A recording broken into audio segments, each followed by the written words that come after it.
સુધી જોજો, ચેનલને સબસ્ક્રાઇબ કરવાની બાકી રહે તો એક વાર સબસ્ક્રાઇબ કરી દેજો. સાચી સંપત્તિ કેવી રીતે બની શકે એના વિષય પરની વાત છે. પહેલો નિયમ, હંમેશા સાહસ અને તકને જુઓ.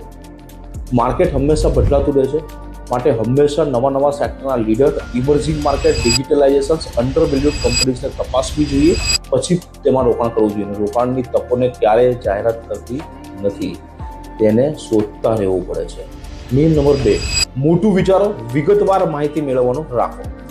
ઇન્ડિયાની ગ્રોથ સ્ટોરીની અંદર માનો એસેટ એલોકેશન્સ યોગ્ય માત્રામાં કરો, ફંડ સિલેક્શન યોગ્ય માર્ગદર્શક પાસે જ કરાવો. આનું કોમ્બિનેશન તમને લાંબા ગાળાની સંપત્તિ સર્જન કરવાનું એક મુખ્ય માધ્યમ બની જશે.